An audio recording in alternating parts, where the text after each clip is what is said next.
In the harsh, wind-swept reaches of northern Skyrim, where the Sea of Ghosts crashes against unforgiving cliffs and the aurora dances through eternal winter nights, there once stood a city that defied the very laws of magic and nature. This is the story of Winterhold, not as the humble village of scattered ruins that adventurers know today, but as it existed in the height of its glory, a metropolis of impossible towers reaching toward the stars, where the greatest mages of Tamriel gathered to unlock secrets that would make the gods themselves take notice. Most who speak of Winterhold today know only fragments. They know of the Great Collapse, that cataclysmic event that swallowed most of the city beneath the icy waters in a single night. They know of the college that somehow survived, standing defiantly on its rocky outcropping, like a monument to what was lost. But few understand what Winterhold truly was before that terrible night in the Fourth Era.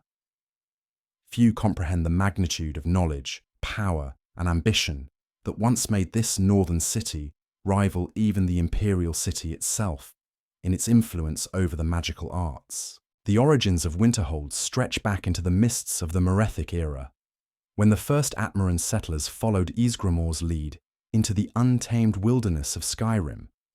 Unlike the warriors who carved out their holdings through sword and axe, the founders of Winterhold were drawn by something far more mysterious. Ancient texts speak of a convergence of ley lines beneath the rocky peninsula, streams of pure magical energy that flowed through the earth like underground rivers of power. The early Nords, still carrying memories of their shamanic traditions from Mora, recognized this place as sacred ground, where the veil between worlds grew thin. Archaeological evidence from the deepest foundations suggests that even before the Nords arrived, something significant had existed on this site.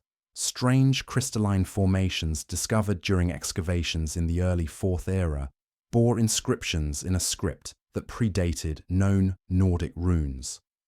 Some scholars theorized these were remnants of snow elf settlements, while others proposed even more exotic origins.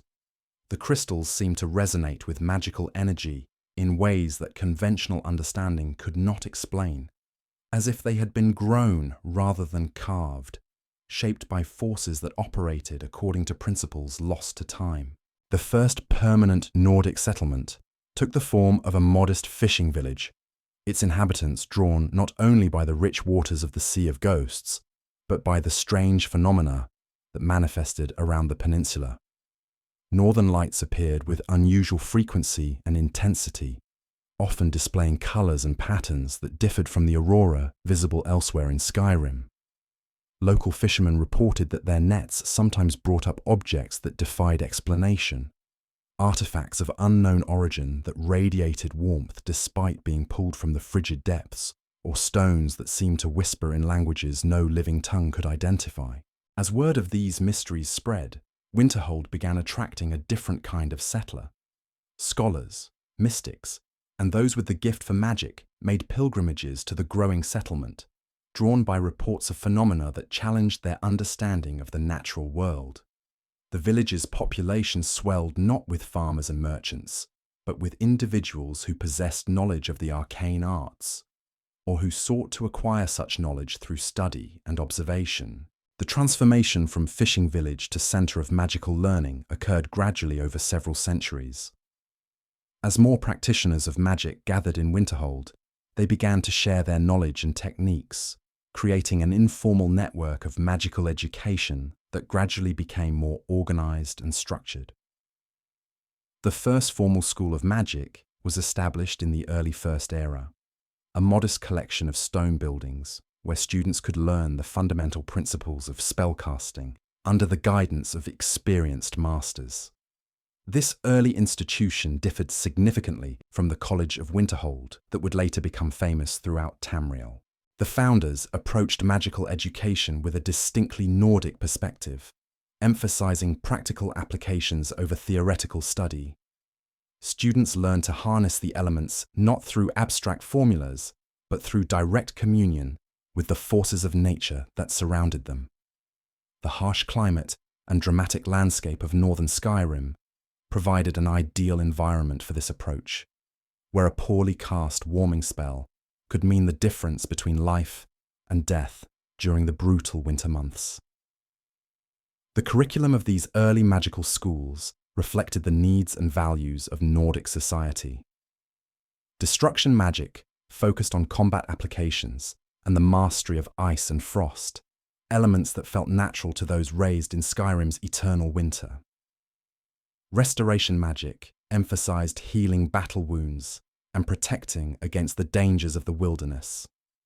Illusion magic served practical purposes in hunting and warfare, while conjuration allowed students to call upon the spirits of their ancestors for guidance and protection. As the First Era progressed, Winterhold's reputation as a center of magical learning spread throughout Skyrim and beyond. The school began attracting students from other provinces, each bringing their own magical traditions and techniques. This cultural exchange enriched the educational environment, exposing Nordic students to approaches they might never have encountered otherwise.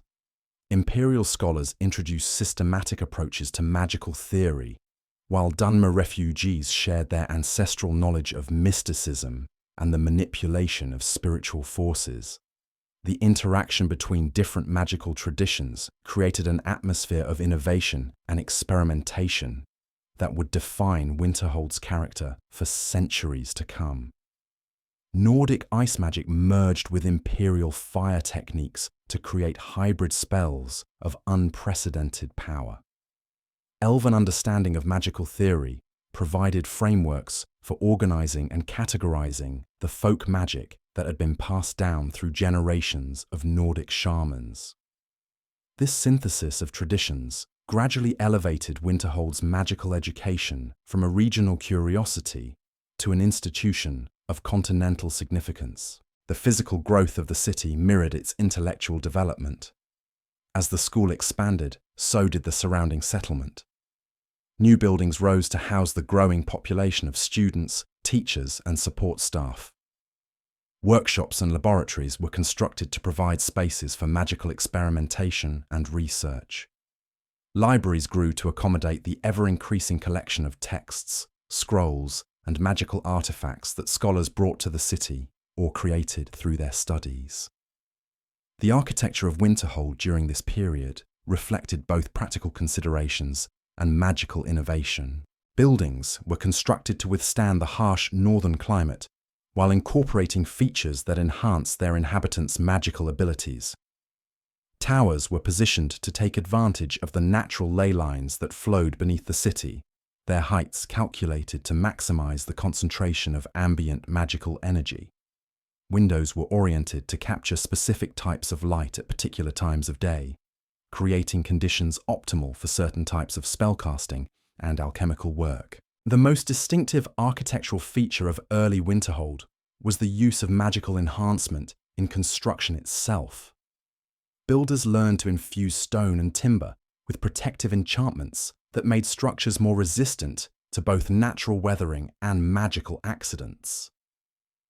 Foundation stones were carved with runes that stabilized the flow of magical energy through the city, preventing the dangerous buildup of arcane forces that could result from having so many practitioners working in close proximity. By the middle of the First Era, Winterhold had evolved from a fishing village into a proper city, its population swelling to support not only the magical community, but also the merchants, craftsmen, and service providers who catered to their needs. The harbour expanded to accommodate ships from across Tamriel, carrying students, scholars, and the exotic materials required for advanced magical research. Markets specialized in components for alchemy and enchanting, offering ingredients and artifacts that could be found nowhere else in Skyrim. The governing structure of Winterhold reflected the unique character of its population. Rather than a traditional Nordic jarl ruling through martial prowess and noble lineage, the city developed a council system where authority was distributed among the most accomplished magical practitioners. This meritocratic approach ensured that those with the deepest understanding of the forces that shaped the city's identity held positions of leadership and responsibility. The College of Winterhold as a formal institution emerged during this period of rapid growth and development. What had begun as an informal gathering of magical practitioners gradually organized itself into a structured educational establishment with defined ranks, specialized departments, and formal curricula. The college's founding charter, written in the ancient Nordic script but incorporating legal concepts derived from imperial law, established principles that would guide the institution for thousands of years to come. The establishment of the college represented more than simply the formalization of existing practices.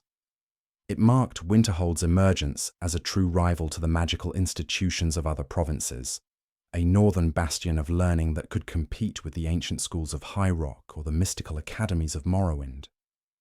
The college's founders understood that to achieve this level of recognition, they needed to create something that transcended the limitations of regional magical traditions, while still honoring the Nordic heritage that had given birth to their institution. The organizational structure they developed reflected this ambitious vision. Rather than organizing themselves according to the traditional Nordic clan system, or adopting the rigid hierarchies common in imperial institutions, the college's founders created a unique framework that balanced scholarly pursuits with practical governance. The Archmage served as the institution's ultimate authority, but this position was earned through demonstrated mastery of multiple schools of magic, rather than political maneuvering or hereditary privilege. Beneath the Archmage, the college was divided into specialized departments, each focusing on a particular school of magical study. The Department of Destruction attracted those who sought to master the raw forces of elemental power, their laboratories echoing with the sounds of controlled explosions and the crackle of lightning. The Department of Restoration drew healers and those who wished to protect others from harm, their halls filled with the gentle glow of healing magic and the quiet murmur of scholarly discussion. The Department of Illusion proved particularly innovative, developing techniques for mental manipulation and sensory deception that went far beyond the simple invisibility spells and charm effects known elsewhere. Nordic students, drawing upon their cultural traditions of storytelling and oral history, created illusion magic that could implant entire false memories or create shared visions that multiple people could experience simultaneously. These advances attracted attention from across Tamriel as scholars recognized the profound implications of magic that could alter perception and memory with such precision. Conjuration studies at Winterhold took on a distinctly Nordic character, emphasizing communication with ancestral spirits and the binding of elemental forces rather than the demonic summoning more common in southern provinces. Students learned to call upon the spirits of ancient heroes for guidance and protection, while advanced practitioners could temporarily bind the essence of winter itself into physical form, creating servants of living ice and snow that obeyed their commands with perfect loyalty. The Department of Alteration attracted perhaps the most diverse group of students and faculty, as this school of magic offered the greatest potential for practical application in daily life. Nordic alteration specialists developed techniques for manipulating ice and snow that went far beyond simple temperature control, learning to alter the fundamental properties of these substances to create materials stronger than steel yet lighter than silk. These innovations had profound implications for architecture and engineering, allowing the construction of buildings that defied conventional understanding of structural physics. Perhaps most significantly, the college established a department of mysticism that had no equivalent in other magical institutions. This department focused on the esoteric aspects of magic that existed at the boundaries between the known schools, exploring phenomena that could not be easily categorized or understood through conventional magical theory. Mysticism students learned to manipulate the fundamental forces that connected all living things, developing abilities that seemed to blur the line between magic and miracle. The curriculum developed by these departments reflected a philosophy of magical education that emphasized both theoretical understanding and practical application. Students were expected to master not only the techniques of spellcasting, but also the underlying principles that governed magical phenomena. They studied the mathematical relationships that determined spell effectiveness, the philosophical implications of manipulating reality through will and intention, and the ethical considerations that came with wielding power over the natural world. This comprehensive approach to magical education required resources that went far beyond what any single institution had previously attempted to assemble. The college's library grew to rival the greatest collections in Tamriel, housing not only books and scrolls, but also three-dimensional magical constructs that could demonstrate complex principles through direct experience. Students could step into these constructs and observe the flow of magical energy through living systems, or witness the cosmic forces that governed the movement of celestial bodies. The laboratory facilities developed at Winterhold pushed the boundaries of what was considered possible in magical research. Chambers were constructed that could contain and manipulate forces powerful enough to level mountains, while other rooms provided environments where time itself flowed at different rates, allowing researchers to observe long-term magical processes in compressed timeframes. The most advanced facilities existed partially outside normal space, accessible only through carefully controlled teleportation magic that required years of training to master safely. The city that grew up around this expanding institution reflected the unique needs and character of its magical population. Districts developed organically based on the requirements of different types of magical practice. The alchemical quarter featured buildings with specialized ventilation systems, designed to handle the exotic fumes and energies produced by experimental potion brewing. The enchanting district was laid out according to geometric patterns that enhanced the flow of magical energy, with workshops positioned at precise intervals to create resonance effects that strengthened enchantment work. The residential areas of Winterhold adapted to accommodate inhabitants whose daily lives involved routine use of magic. Houses featured rooms specifically designed for meditation and spell practice, with acoustics and lighting carefully calculated to enhance concentration and magical focus. Gardens grew plants that thrived in magical environments, many of them species that existed nowhere else in Tamriel, their unique properties making them invaluable for advanced alchemical research. The economic structure of Winterhold evolved to support this magical community in ways that no other city had ever attempted.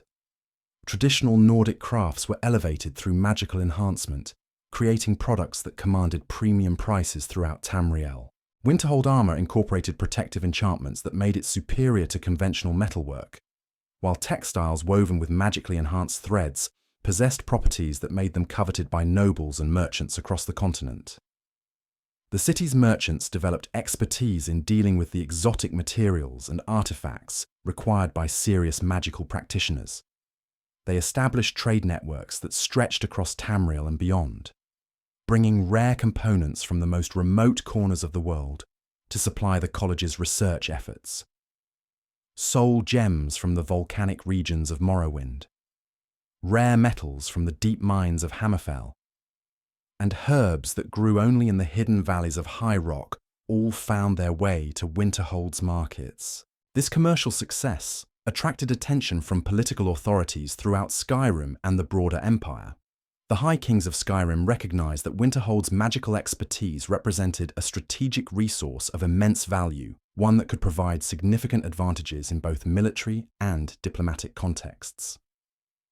The city's leaders found themselves increasingly drawn into political affairs as rulers sought to harness their magical capabilities for various purposes. The relationship between Winterhold and the broader political landscape of Skyrim remained complex throughout the First and Second eras. The city's unique character and specialized population created interests that did not always align with traditional Nordic political structures. While other cities might rally behind a high king based on military prowess or ancient bloodlines, Winterhold's support often depended on the ruler's attitude toward magical research and education. This political independence sometimes created tensions with other Nordic settlements, particularly those that maintained more traditional approaches to governance and social organization. Some Jarls viewed Winterhold's magical focus with suspicion, questioning whether a city so devoted to arcane studies could be trusted to uphold proper Nordic values. These concerns were not entirely unfounded, as Winterhold's population included significant numbers of non-Nords, whose presence challenged conventional ideas about cultural identity and loyalty. Despite these tensions, Winterhold's contributions to Skyrim's defense and prosperity could not be ignored. When threats emerged that conventional military forces could not address, the city's mages provided solutions that proved their worth time and again. Plagues that ravaged other regions were quickly contained through magical intervention, while natural disasters that might have devastated entire holds were mitigated through careful application of alteration and restoration magic. The Second Era brought new challenges and opportunities as the political landscape of Tamriel shifted dramatically. The fall of the Second Empire created opportunities for greater autonomy, while the rise of various competing factions required careful diplomatic maneuvering to maintain Winterhold's independence and security. The city's leaders proved adept at navigating these turbulent waters, using their magical capabilities as both shield and sword in the complex games of politics and power that defined the era. During this tumultuous period, Winterhold's influence extended far beyond the boundaries of Skyrim itself. The college had established correspondence with magical institutions across Tamriel, creating networks of knowledge exchange that transcended political boundaries and cultural divisions. Scholars from the Crystal Tower of Somerset Isle engaged in theoretical debates with Winterhold's masters of mysticism through enchanted correspondence that could transmit not only written words, but also complex magical demonstrations. The Telvanni wizard lords of Morrowind, despite their notorious insularity, maintained respectful relationships with several of Winterhold's departments, particularly those focusing on the more esoteric applications of magical theory. These scholarly exchanges enriched Winterhold's already impressive intellectual environment, while simultaneously elevating the city's reputation throughout the known world.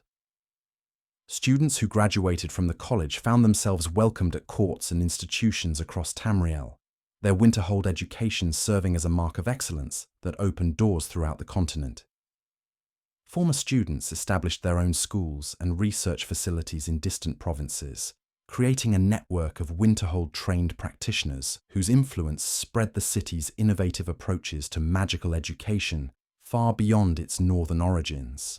The development of magical telecommunications represented one of Winterhold's most significant contributions to Tamrielic civilization during this era.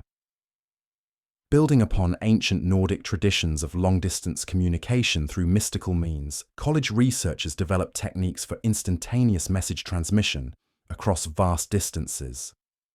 These methods went far beyond simple scrying or telepathy, creating stable communication channels that could carry complex information with perfect fidelity, regardless of the physical barriers that might separate the communicating parties. The implications of this breakthrough extended into every aspect of Tamrielic society. Merchants could coordinate trade operations across continental distances with unprecedented efficiency, while military commanders gained the ability to coordinate complex campaigns involving forces separated by hundreds of miles. Diplomatic negotiations that had previously required months of travel and careful timing could now be conducted in real time, fundamentally altering the pace and nature of international relations.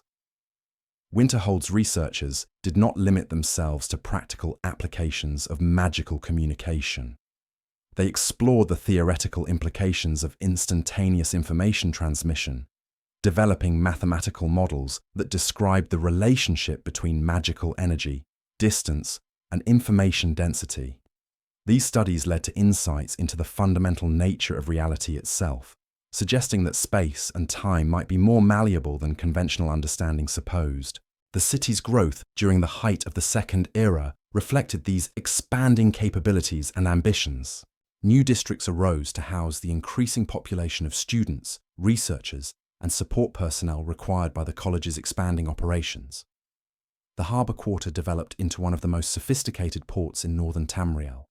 with docking facilities specifically designed to accommodate the exotic vessels that arrived, carrying rare materials and distinguished visitors from across the known world. The architectural marvels of this period pushed the boundaries of what was considered possible through the combination of traditional construction techniques with advanced magical enhancement.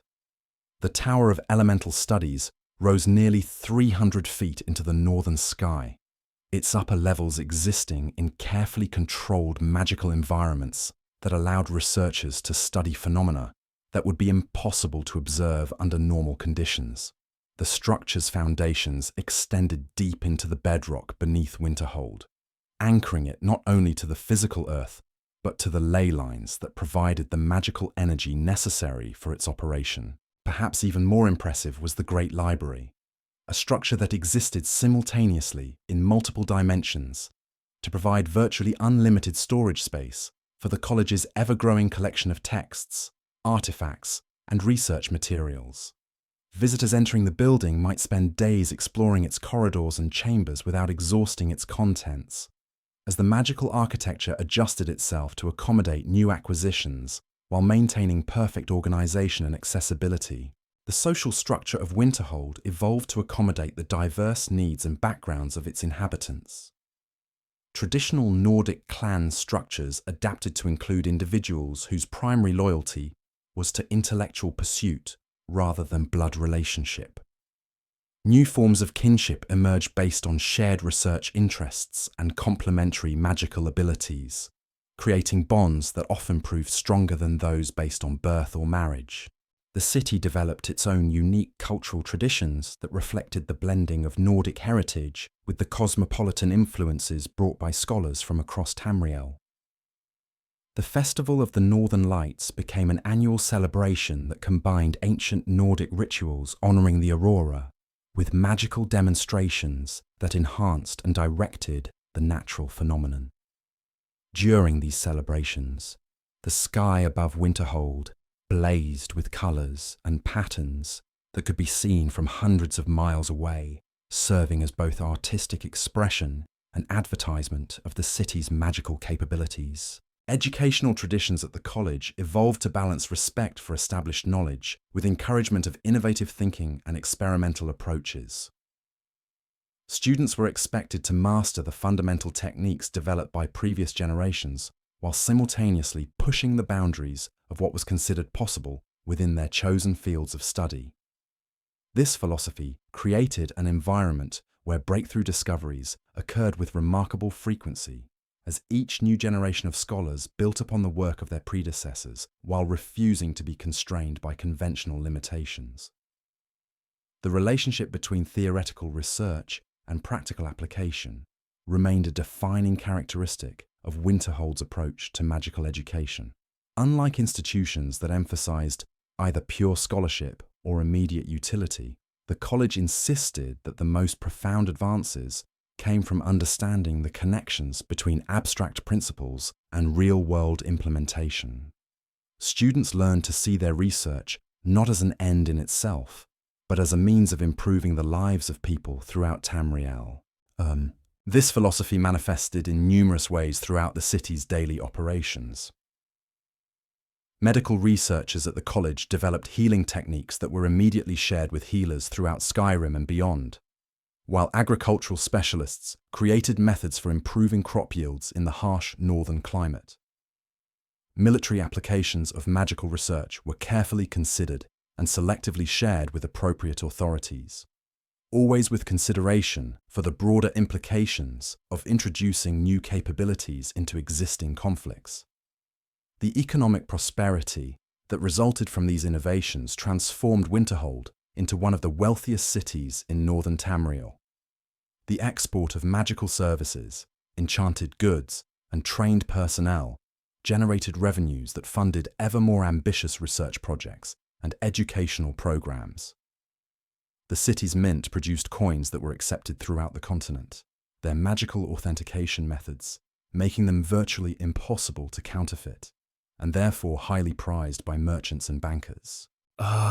This economic success attracted the attention of political authorities throughout the empire, who recognized that Winterhold's magical capabilities could provide significant advantages in both military and civilian applications.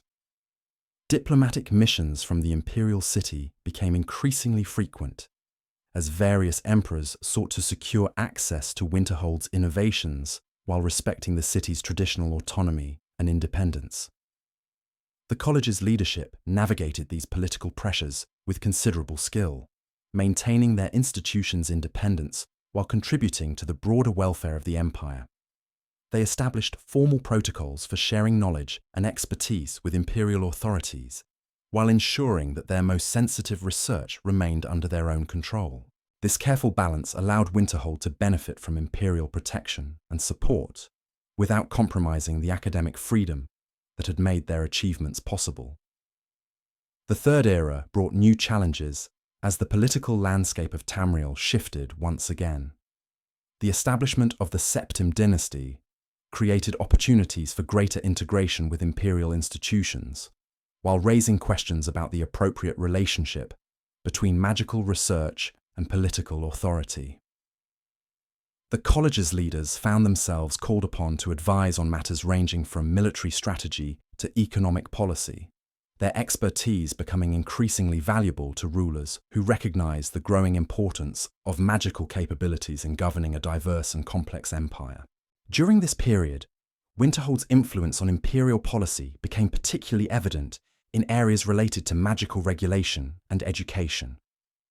The college's researchers provided the theoretical foundation for many of the laws governing magical practice throughout the empire, while their educational methods influenced the development of magical training programs in other provinces.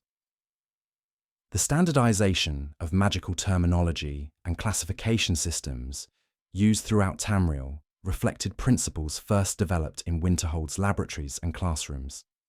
The city's population during the height of the Third Era represented perhaps the most diverse community in all of Skyrim. Nords continued to form the largest single group, but they were joined by significant numbers of Imperials, Bretons, Dunmer, and representatives of virtually every other race found throughout Tamriel. This diversity created a unique cultural environment where different traditions and perspectives constantly interacted, generating new ideas and approaches that enriched everyone involved. The integration of these various cultural groups was not without its challenges. Language barriers, religious differences, and conflicting social customs created tensions that required careful management by the city's leadership. The college developed sophisticated protocols for resolving disputes and maintaining harmony among its diverse population, creating systems that became models for other cosmopolitan communities throughout the empire. Religious practices in Winterhold reflected this cultural diversity while maintaining respect for the Nordic traditions that had shaped the city's original character. Temples and shrines dedicated to various deities from across Tamriel coexisted peacefully. Their different approaches to spirituality often finding common ground in shared respect for knowledge and learning. The city's unique position as a center of magical research created an environment where different religious traditions could explore the connections between spiritual practice and arcane study. The college's approach to magical research during this era emphasized collaboration between different schools and departments, recognizing that the most significant advances often occurred at the intersections between traditionally separate fields of study. Teams of researchers from multiple disciplines worked together on projects that required expertise in areas ranging from elemental manipulation to soul theory, creating synergistic effects that produced results beyond what any single department could have achieved alone. These collaborative approaches led to some of the most significant magical innovations of the Third Era. The development of stable portal magic allowed for reliable transportation across vast distances, revolutionizing trade and communication throughout the empire. Advances in enchantment theory made it possible to create magical items with capabilities that had previously been thought impossible, while new techniques in restoration magic extended human lifespan and improved quality of life for countless individuals. The city's infrastructure evolved to support these expanding capabilities and growing population. New systems for waste management, water distribution, and climate control incorporated magical solutions that made Winterhold one of the most comfortable and livable cities in northern Tamriel, despite its harsh, natural environment. The streets themselves were enhanced with warming enchantments that prevented ice formation, while maintaining the aesthetic appeal of the winter landscape that gave the city its character. Transportation within the city adapted to accommodate both the practical needs of daily life and the specialized requirements of magical research. Elevated walkways connected the major buildings and districts, their magical enhancement allowing for rapid movement while protecting travelers from the harsh weather. Underground passages provided access to sensitive research facilities and storage areas, their construction incorporating the latest advances in structural enchantment and environmental control. The harbour facilities expanded dramatically during this period, with new docks and warehouses designed to handle the increasing volume of trade and scholarly exchange. Ships arrived daily carrying students, visitors, and cargo from across Tamriel, while departing vessels carried Winterhold's innovations and graduates to destinations throughout the known world. The Harbour Master's Office developed sophisticated systems for tracking and coordinating this complex web of maritime activity, using magical communication and record-keeping methods that ensured smooth operations despite the challenging northern conditions. The cultural sophistication that characterized Winterhold during its golden age extended beyond mere academic achievement into realms of artistic expression that reflected the city's unique position at the intersection of magical innovation and Nordic tradition. The local artisans developed techniques that incorporated enchantment into their creative processes, producing works that challenged conventional understanding of what art could achieve. Sculptors learned to imbue their creations with subtle animation effects that brought stone and metal to life in ways that seemed to breathe with their own consciousness. These masterpieces adorned public spaces throughout the city, their gentle movements creating an atmosphere of living beauty that captivated visitors from across Tamriel. The musical traditions that emerged from Winterhold's cosmopolitan environment represented perhaps the most remarkable fusion of cultural influences ever documented in Nordic society. Bards, trained in the college's acoustic laboratories, learned to weave actual magic into their performances, creating songs that could heal emotional wounds or inspire courage in ways that transcended mere artistic merit. The famous Winterhold symphonies incorporated instruments from every corner of Tamriel, their complex harmonies enhanced by carefully controlled magical resonances that allowed audiences to experience the music through multiple senses simultaneously. These artistic innovations reflected the broader philosophical approach that characterized Winterhold's intellectual community during this era. Rather than viewing magic as a tool separate from other human endeavors, the city's inhabitants understood it as an integral aspect of existence that could enhance and elevate every form of human expression. This perspective influenced everything from architecture to cuisine, creating a society where the boundaries between mundane and magical had become beautifully blurred.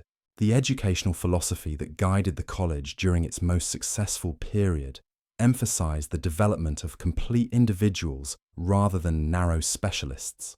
Students were encouraged to explore connections between their primary magical studies and other fields of knowledge, leading to innovations that might never have emerged from purely focused research. A student of destruction magic might also study poetry, discovering new ways to channel elemental forces through artistic expression. An alteration specialist might pursue musical training, learning to manipulate reality through harmonic principles that traditional magical theory had overlooked.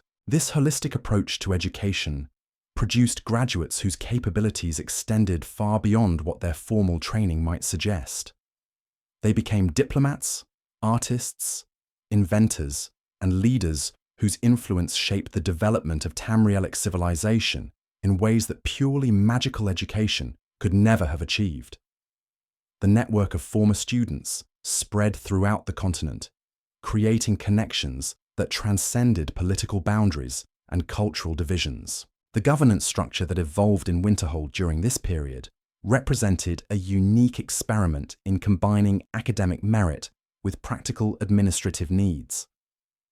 The Council of Mages that advised the Archmage included representatives from each major department, but also incorporated voices from the broader community, including merchants, artisans, and representatives of the various cultural groups that called the city home. This inclusive approach ensured that decision-making considered the needs of all inhabitants while maintaining the academic focus that defined the city's character. The legal system that developed to serve Winterhold's diverse population drew upon legal traditions from across Tamriel, while incorporating unique provisions necessary for governing a community where magic was integral to daily life. Courts learned to handle disputes involving magical contracts, intellectual property rights to spell innovations, and liability issues arising from experimental research that went awry. The judges who presided over these proceedings required training in both legal principles and magical theory, creating a specialized profession that existed nowhere else in the known world. The economic relationships that supported Winterhold's prosperity during this era extended far beyond simple trade in goods and services. The city became a center for magical banking, where institutions developed sophisticated methods for securing and transferring wealth through enchanted means. Merchants could deposit coins in Winterhold and withdraw equivalent value in distant cities through magical authentication systems that eliminated the risks associated with transporting physical currency across dangerous territories. Insurance services emerged to protect against the unique risks associated with magical research and education. Specialized assessors learned to evaluate the potential dangers posed by experimental projects, while underwriters developed actuarial methods for calculating premiums based on the likelihood of various types of magical accidents. These innovations spread throughout the empire, creating new economic opportunities while making magical research safer and more accessible to institutions with limited resources. The agricultural innovations that emerged from Winterhold's research had profound implications for food security throughout northern Tamriel. College researchers developed techniques for extending growing seasons through controlled magical climate modification, allowing farmers in harsh northern regions to produce crops that had previously been impossible to cultivate. These methods were shared freely with agricultural communities throughout Skyrim, contributing to population growth and economic development that benefited the entire province. The medical advances pioneered in Winterhold during this period revolutionized healing practices across Tamriel. Research into the intersection between magical and mundane healing techniques produced treatment methods that were more effective than either approach alone. The college's healers developed protocols for training physicians throughout the empire, spreading knowledge that saved countless lives while advancing the understanding of how magical and natural healing processes could work together. The military applications of Winterhold's research were carefully controlled and selectively shared with appropriate authorities. The college's researchers understood that their innovations could provide significant advantages in warfare, but they also recognized the responsibility that came with such power. They developed ethical guidelines for military research that balanced the need to defend Skyrim and the Empire against the desire to prevent their discoveries from causing unnecessary destruction or suffering. The defensive capabilities that protected Winterhold itself represented some of the most sophisticated magical engineering ever attempted. The city's protective systems operated on multiple levels, from subtle ward networks that deflected hostile magic to more dramatic defenses that could manipulate weather patterns to create barriers of ice and storm. These defenses were designed to activate automatically in response to various types of threats, requiring minimal human intervention while providing comprehensive protection against both magical and conventional attacks.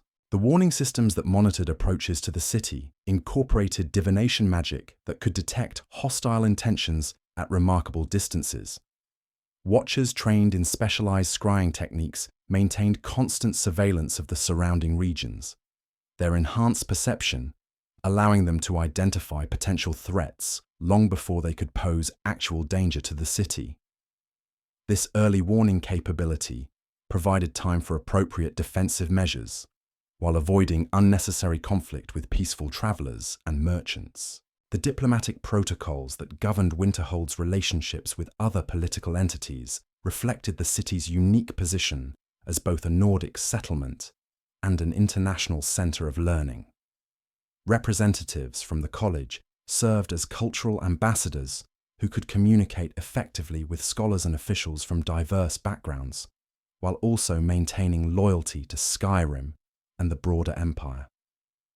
These diplomatic relationships proved crucial during periods of political tension, as Winterhold's reputation for neutrality and scholarly integrity often allowed its representatives to mediate disputes that might otherwise have escalated into armed conflict. The intelligence networks that emerged from Winterhold's scholarly exchanges provided valuable information about political and military developments throughout Tamriel.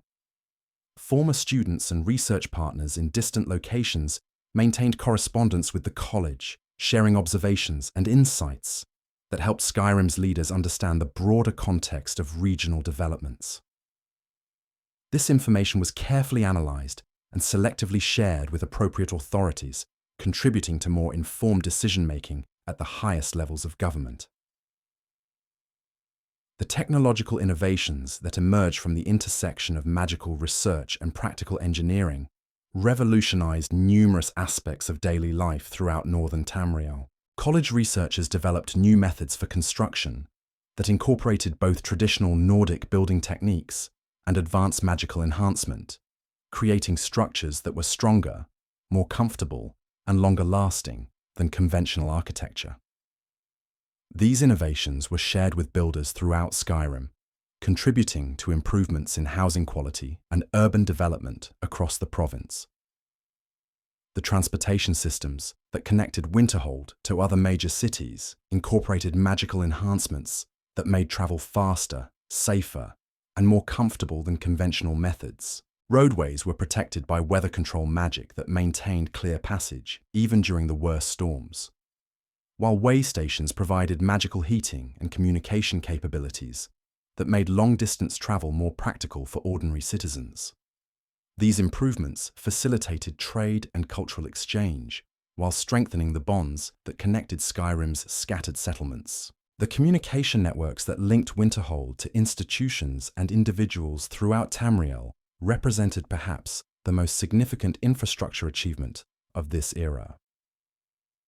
The magical communications systems developed by college researchers allowed for near-instantaneous transmission of complex information across vast distances, revolutionizing everything from commercial transactions to diplomatic negotiations.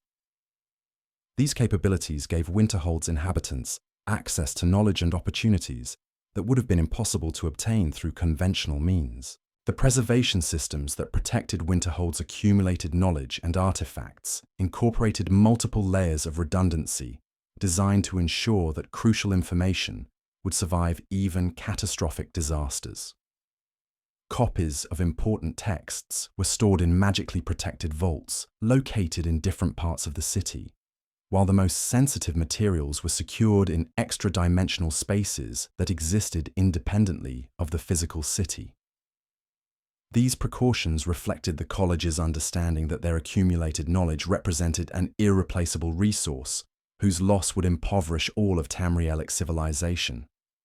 The research methodologies that guided scholarly work at the college emphasized both rigorous experimentation and careful documentation of results. Researchers were required to maintain detailed records of their procedures and findings, creating archives that allowed future scholars to build upon previous work while avoiding unnecessary duplication of effort. This systematic approach to knowledge accumulation contributed to the rapid pace of discovery that characterized Winterhold's golden age.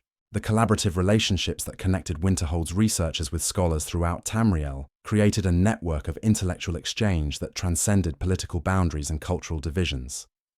Joint research projects involving institutions from multiple provinces produced innovations that no single organization could have achieved independently, while regular conferences and symposiums provided opportunities for face-to-face interaction between scholars who might otherwise have known each other only through correspondence. The training programs that prepared students for careers beyond the college emphasized practical skills alongside theoretical knowledge, ensuring that graduates could contribute effectively to their chosen fields of endeavor. Whether they pursued careers in government, commerce, or independent research, former students carried with them not only technical expertise, but also the analytical thinking and problem-solving abilities that characterized Winterhold's approach to education. The cultural events that marked the passage of seasons in Winterhold became renowned throughout northern Tamriel for their combination of artistic excellence and magical innovation. The Spring Awakening ceremonies used controlled magic to accelerate the melting of snow and the emergence of plant life, creating spectacular displays of natural beauty enhanced by human creativity. The autumn harvest celebrations incorporated preservation magic that extended the life of perishable foods while creating artistic presentations that delighted both residents and visitors. The intellectual debates that characterized academic life at the college attracted participants from across the known world, their discussions pushing the boundaries of knowledge while maintaining standards of scholarly rigor that ensured productive outcomes.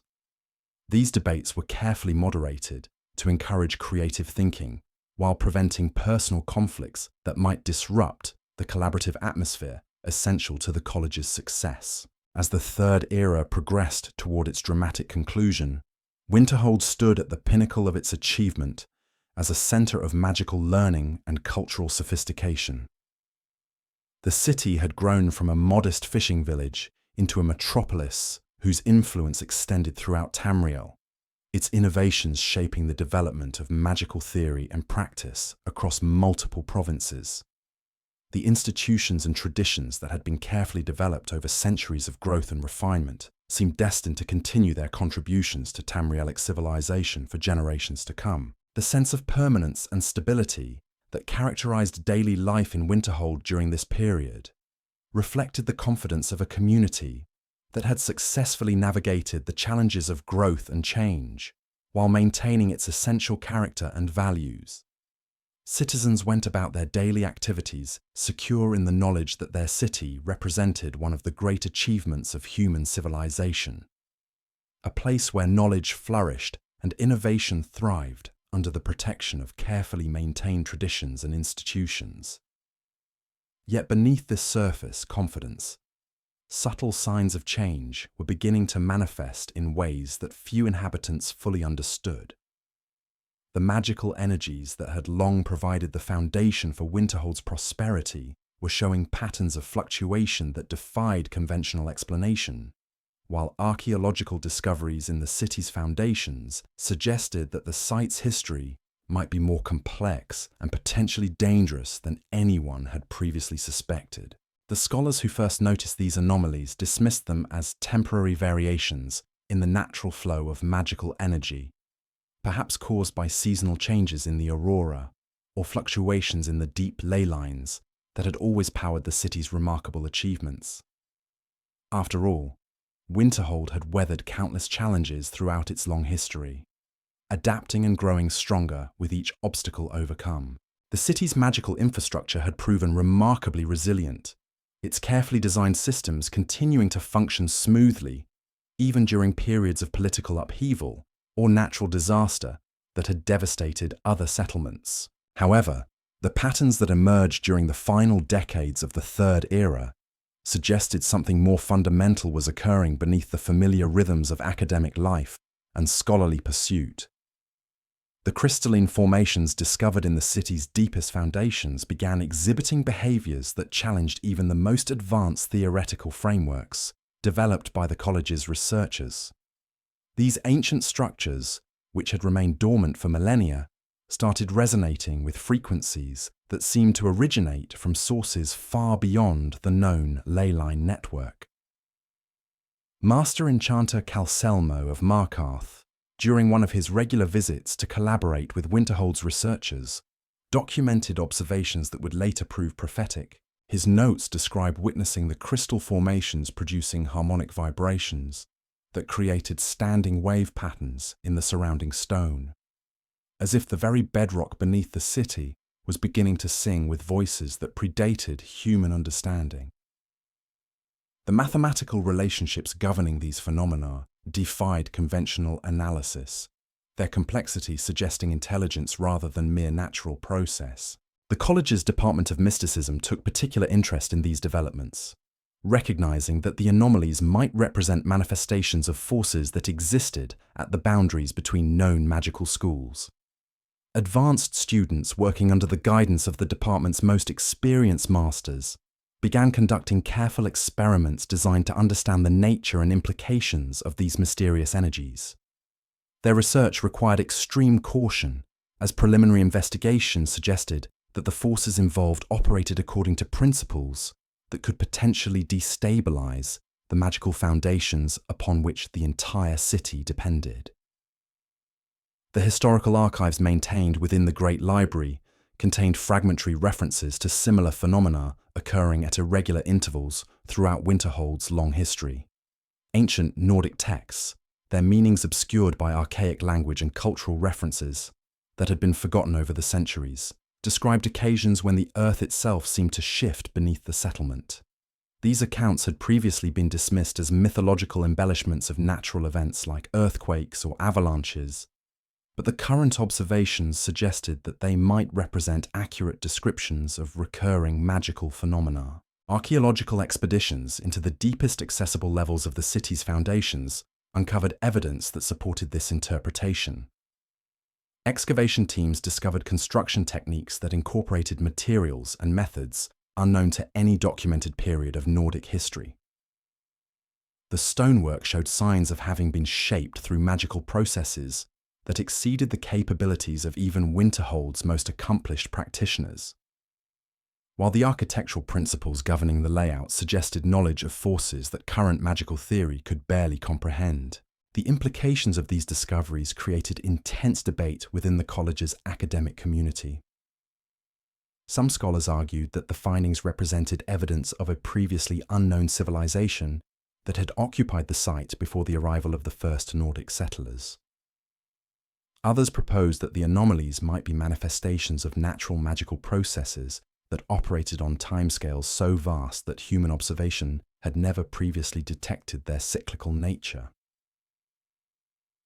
A minority suggested more disturbing possibilities, theorizing that the phenomena might represent the influence of external forces seeking to manipulate or destabilize the magical systems that supported the city. The Archmage during this crucial period, a respected scholar whose name has been lost to the fragmentary records that survived the later catastrophe, convened special committees to investigate the situation and develop appropriate responses. These groups included representatives from all major departments, along with consultants from other magical institutions throughout Tamriel who possessed expertise in areas that might prove relevant to understanding the developing crisis. Their deliberations were conducted in absolute secrecy, as the leadership recognized that public awareness of potential threats to the city's stability could create panic that might prove more dangerous than the phenomena themselves. The research methodologies developed to study these anomalies pushed the boundaries of what was considered safe practice in magical investigation. Traditional approaches that relied on direct magical probing proved inadequate, as the forces involved seemed to respond unpredictably to conventional analytical techniques. Some experiments resulted in feedback effects that damaged equipment and injured researchers, forcing the development of entirely new protocols that emphasized indirect observation and theoretical analysis over hands-on investigation. The mathematical models created to describe the observed phenomena revealed patterns of staggering complexity that suggested connections to cosmic forces operating on scales that dwarfed ordinary human experience. The calculations required to predict even short-term behavior of the anomalies exceeded the computational capabilities of the college's most sophisticated analytical tools, while long-term projections proved impossible to generate with any degree of reliability. This uncertainty created an atmosphere of growing tension within the research community, as scholars struggle to understand forces that seem to exist beyond the reach of their accumulated knowledge and expertise. The effects of these deep structural changes began manifesting in subtle ways throughout the city's daily operations. Magical systems that had functioned reliably for centuries started exhibiting intermittent failures that defied diagnosis and repair. Enchantments that should have lasted for decades began degrading within months, while new magical constructs proved unstable in ways that conventional theory could not explain. The cumulative impact of these failures remained manageable through increased maintenance and careful monitoring, but the trend suggested that more serious problems might be developing. The college's communication networks, which had long served as models of reliable magical engineering, began experiencing disruptions that created significant challenges for maintaining contact with distant institutions and former students.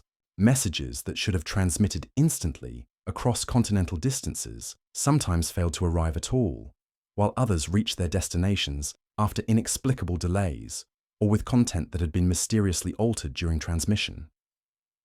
These problems forced a gradual return to more conventional methods of communication, reducing the efficiency and scope of scholarly collaboration that had been one of Winterhold's greatest strengths. The economic implications of these disruptions extended far beyond the college's immediate operations. Merchants who had long relied on Winterhold's magical services found their business models threatened by the increasing unreliability of systems they had come to take for granted. The magical banking services that had revolutionized commerce throughout northern Tamriel became subject to failures that could result in the loss of substantial sums, forcing financial institutions to develop backup procedures that reduced efficiency while increasing costs.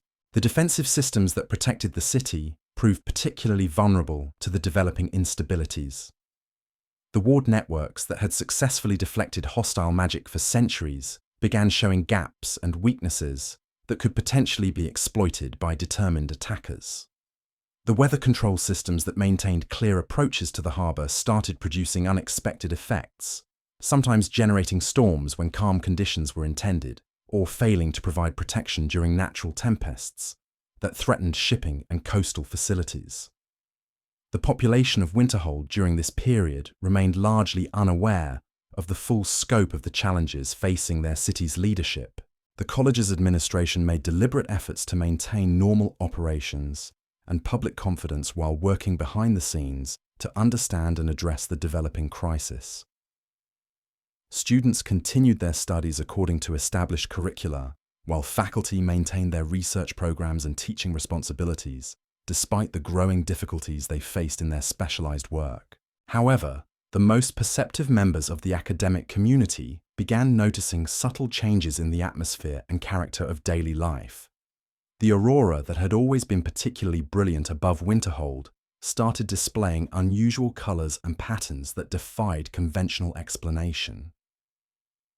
The natural hot springs that provided heating for many buildings began fluctuating in temperature and mineral content, sometimes producing waters that had therapeutic properties beyond anything previously documented, while at other times becoming too contaminated for safe use. The wildlife in the regions surrounding Winterhold exhibited behavioral changes that suggested they were responding to environmental alterations that human observers could not directly perceive. Migratory patterns that had remained consistent for centuries began shifting without apparent cause, while local species showed signs of stress and confusion that indicated disruption of natural systems they depended upon for navigation and survival. These ecological changes created additional challenges for the city's food supply and economic relationships with rural communities that had traditionally provided agricultural products and raw materials. The scholarly conferences and symposiums that had long been highlights of Winterhold's academic calendar became increasingly difficult to organize and conduct successfully. Visiting scholars reported experiencing disorientation and magical interference during their stays, while some of the most distinguished speakers cancelled their planned presentations, citing unexplained difficulties with travel and communication. The reduced participation in these events limited opportunities for the intellectual exchange that had been crucial to maintaining Winterhold's position at the forefront of magical research and education.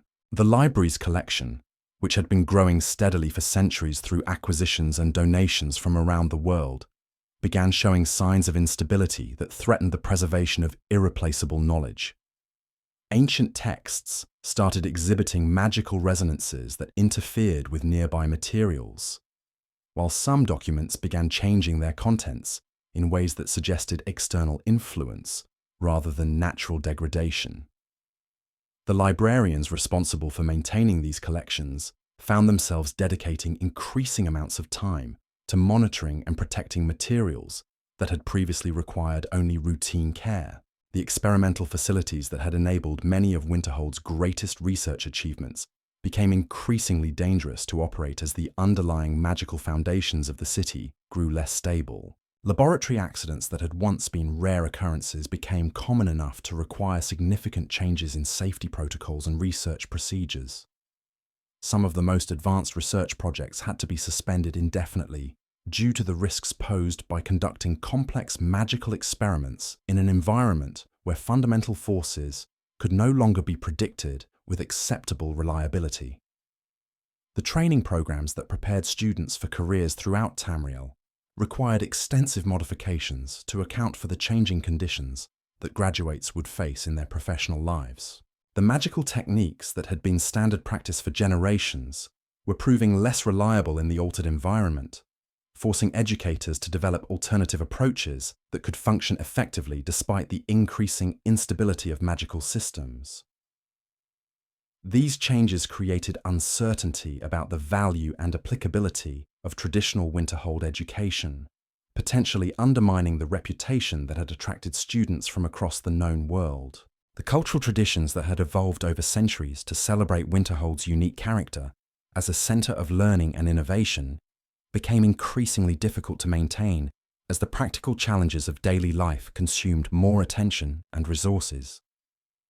The elaborate festivals that had once drawn visitors from throughout Tamriel were scaled back or cancelled altogether, while the artistic and musical traditions that had flourished in the city's cosmopolitan atmosphere began declining as their practitioners focused on more immediate concerns related to survival and adaptation. The governance structures that had successfully managed Winterhold's complex society found themselves facing challenges that exceeded their established capabilities and experience. The Council of Mages that advised the Archmage had been designed to address issues related to academic administration and scholarly policy, but the developing crisis required decisions about resource allocation, population safety, and strategic planning that went far beyond their traditional areas of expertise. The legal system that had evolved to handle disputes within the magical community proved inadequate for addressing the new types of problems created by systemic failures in the city's fundamental infrastructure. The diplomatic relationships that had long protected Winterhold's independence and secured its access to resources from throughout Tamriel became strained as the city's ability to provide valuable services and expertise declined. Political leaders in other provinces who had previously viewed Winterhold as a crucial ally and source of innovation began questioning whether continued support for the city represented an effective use of their limited resources. The network of former students and research partners that had served as informal ambassadors for Winterhold's interests found their influence diminished as reports of the city's difficulties spread throughout the academic and political communities. The military capabilities that had provided security for Winterhold and contributed to Skyrim's defense became compromised as the magical systems that enhanced conventional forces proved increasingly unreliable. The specialized units that had been trained to utilize magical support in combat found themselves forced to rely more heavily on traditional weapons and tactics, reducing their effectiveness against threats that had previously been manageable through the application of superior magical technology.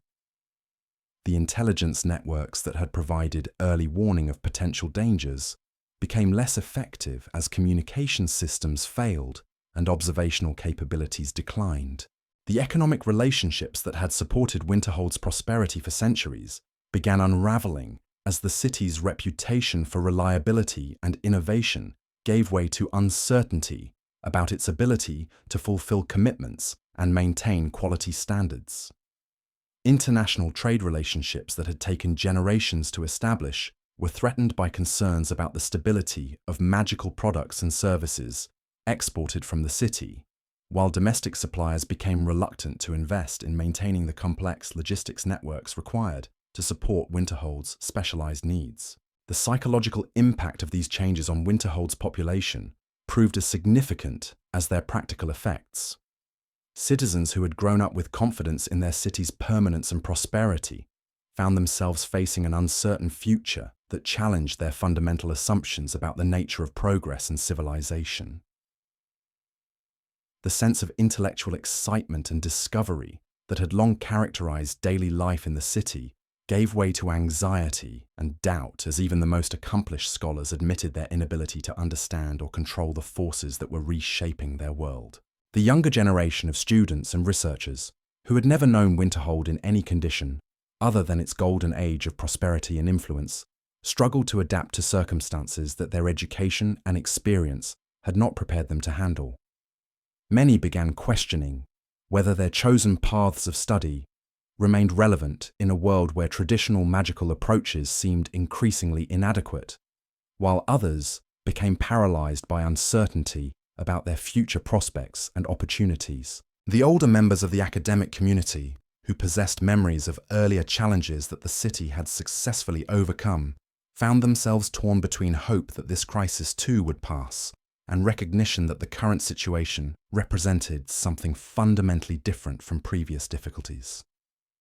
Their attempts to provide reassurance and leadership were complicated by their own growing doubts about whether the knowledge and experience they had accumulated over decades of study and practice would prove sufficient to address problems that exceeded their understanding. As the Third Era drew toward its close, Winterhold stood at a crossroads between the glorious past that had established its reputation as one of Tamriel's greatest centers of learning and an uncertain future that threatened to undermine everything its citizens had worked to achieve.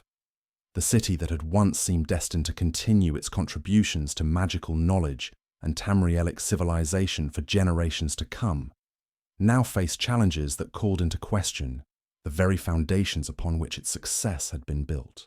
The final years of this golden age were marked by increasingly desperate attempts to understand and contain the forces that threatened to destroy what had taken centuries to create. Research projects that had once proceeded at a measured pace of careful investigation were accelerated as scholars recognized that time might be running out for their beloved city. The accumulated wisdom of generations was brought to bear on problems that seemed to grow more complex and dangerous with each passing season. Yet even as the signs of impending catastrophe became impossible to ignore, the people of Winterhold continued their daily lives with a resilience and determination that reflected the best qualities of their Nordic heritage and cosmopolitan culture.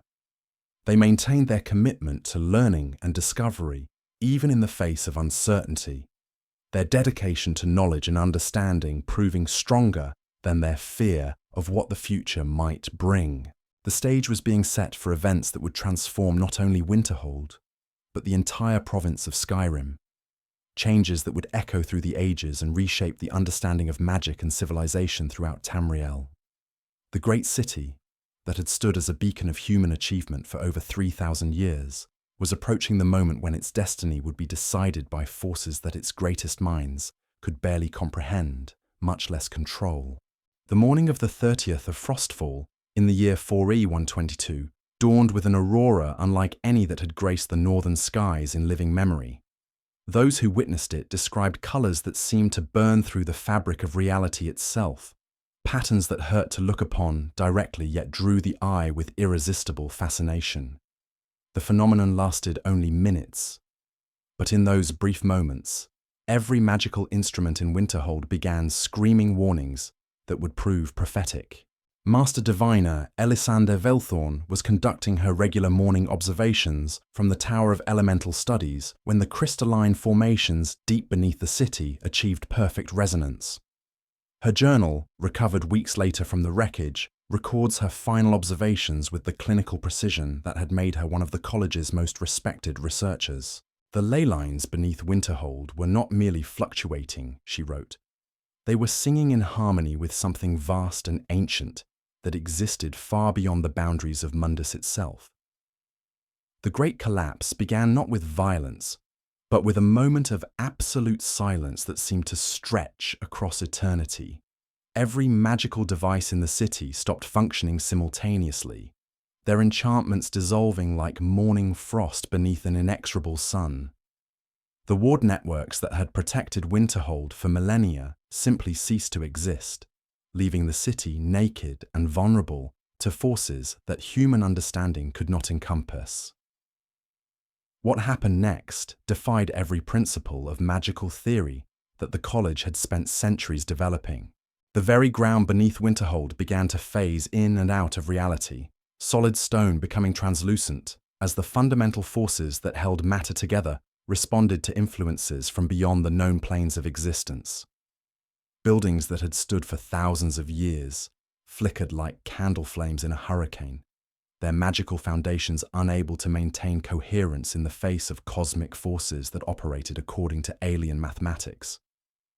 The harbour district was the first to fall, its elaborate docks and warehouses sliding into the sea of ghosts, with a sound like the world itself sighing in defeat. The water that rushed in to claim the abandoned structures glowed with phosphorescent energies that bore no resemblance to any natural phenomenon, while the ships anchored in the harbour simply vanished as if they had never existed at all. The great library, that repository of knowledge accumulated over 3 millennia, fought its dissolution with desperate defiance. The extra-dimensional spaces that housed its most precious collections began collapsing in on themselves, creating gravitational anomalies that warped space and time around the failing structure. Scholars trapped within reported experiencing their entire lives in reverse, watching themselves grow younger as reality unwound around them, before the building finally surrendered to forces that treated the laws of physics as mere suggestions. The Tower of Elemental Studies, that monument to human ambition that had reached toward the stars themselves, experienced a different fate entirely. Rather than collapsing or dissolving, it began to burn with cold fire that consumed not stone and timber, but the very concepts that had given the structure meaning. The tower became a pillar of pure negation, erasing itself from history so thoroughly that within hours, even those who had lived and worked within its walls could no longer remember its existence. Throughout the catastrophe, the College of Winterhold itself remained untouched, standing on its rocky outcropping like an island of stability in an ocean of chaos. The ancient ward stones that protected the institution proved immune to the forces that were consuming the rest of the city, their power drawn from sources that predated even the crystalline formations in Winterhold's foundations. Students and faculty who had taken shelter within the college's walls watched in horror as their entire world dissolved before their eyes, powerless to intervene or even understand what was destroying everything they had worked to preserve. The few survivors who managed to escape the collapsing city carried with them accounts that challenged the sanity of anyone who heard them. They spoke of seeing the past and future existing simultaneously in the same space, of walking through rooms that contained all the conversations that had ever taken place within them, of touching walls that showed them the dreams of everyone who had ever slept in the building. These testimonies, dismissed by many as the ravings of minds shattered by trauma, may represent the only accurate record of what truly occurred during those final hours. When the aurora faded and silence returned to the northern coast, nearly all of Winterhold had vanished beneath the waves. The great city that had taken 3,000 years to build was gone in a single night, leaving behind only the college and a handful of ruins scattered along the shoreline like broken teeth. The Sea of Ghosts had claimed not just buildings and streets, but the very memory of what had been lost, as if the ocean itself had developed an appetite for human achievement. The survivors, spoke little of what they had witnessed, their silence more eloquent than any testimony. They dispersed throughout Skyrim and beyond, carrying with them fragments of knowledge and technique that would eventually seed new traditions of magical learning. But never again would mortal ambition reach the heights that Winterhold had achieved. The city had pushed the boundaries of what was possible too far, and reality itself had recoiled from their presumption. Today, travelers to what remains of Winterhold find only a small fishing village clinging to the edge of oblivion, its handful of inhabitants going about their daily lives in the shadow of the college that stands as the sole monument to vanished glory. The wind that blows across the water carries whispers of voices that no longer exist, speaking words in languages that died with the city that created them. On certain nights, when the aurora burns particularly bright, some claim to see the ghostly outlines of towers and spires rising from the depths, a phantom city that exists only in the space between memory and dream. The Great Collapse stands as a reminder that knowledge and power, no matter how carefully accumulated or wisely applied, cannot shield mortal ambition from consequences that operate on scales beyond human comprehension. Winterhold reached for transcendence and found only dissolution, its greatest triumph becoming its ultimate tragedy. In the end, the city that had sought to unlock all mysteries became the greatest mystery of all, a riddle written in salt water and regret, forever beyond the reach of those who would seek to understand what was lost. When the northern lights danced